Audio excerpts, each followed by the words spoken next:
Breaking news from the world of tech and finance. Apple is making headlines again, and this time, the numbers are impossible to ignore.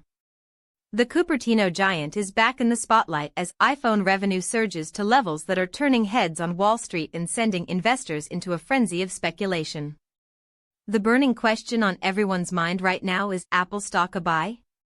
And the answer, my friends, is far more complicated and fascinating than you might think. Let's break this down fast, because this story is moving quickly. Apple has long been the crown jewel of the stock market.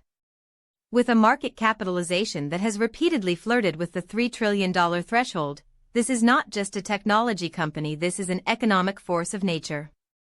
And at the center of that force? The iPhone. Still, after all these years, the device that Steve Jobs called revolutionary back in 2007 continues to be the financial backbone of the entire Apple empire, and recent revenue figures are proving that the iPhone is anything but slowing down. iPhone revenue has soared, and we're talking significant, eye-catching growth that analysts frankly did not fully anticipate. Consumers are upgrading. New markets are opening up. Premium pricing is holding firm. And Apple's ecosystem strategy, that brilliant web of devices, services, and software that locks customers in and keeps them spending, is firing on all cylinders. When you combine surging iPhone sales with the relentless growth of Apple's services segment, think App Store, Apple Music, iCloud, and Apple TV Plus, you start to understand why investors are getting genuinely excited right now. But here's where it gets really interesting, and where smart investors need to pump the brakes for just a moment. Apple stock does not come cheap.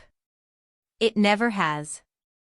Right now, shares are trading at a premium valuation that demands perfection, and in the world of investing, perfection is a dangerous expectation. The price-to-earnings ratio reflects a company that the market believes can do no wrong, quarter after quarter, year after year. And while Apple has an extraordinary track record of delivering, any stumble, any miss in guidance, any supply chain disruption, any slowdown in China, which remains a critical and volatile market for iPhone sales, could send those shares tumbling. Speaking of China, that is the wild card nobody can afford to overlook. Regulatory pressure, geopolitical tension, and increasing competition from domestic Chinese smartphone brands like Huawei are creating genuine headwinds for Apple in one of its most important markets. This is not a minor footnote. This is a headline risk that every investor needs to factor into their decision. And then there's the question of innovation. The iPhone upgrade cycle depends on consumers feeling compelled to spend $1,000 or more on a new device. Apple Intelligence, the company's bold push into artificial intelligence features, is being positioned as the next great reason to upgrade. If that AI strategy resonates with consumers the way the original App Store did, we could be looking at a multi-year supercycle that makes today's revenue figures look modest by comparison. If it doesn't land, the calculus changes dramatically. What the Motley Fool and other sharp market analysts are wrestling with right now is this fundamental tension: incredible fundamentals on one side, stretched valuation and real-world risks on the other.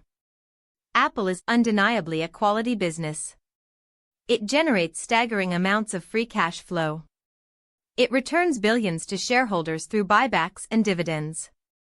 It has brand loyalty that most companies can only dream about. But quality and great investment returns are not always the same thing. So here's the question that should keep every investor up tonight in a market where everyone already knows Apple is great: is there still enough upside left to make it worth the risk?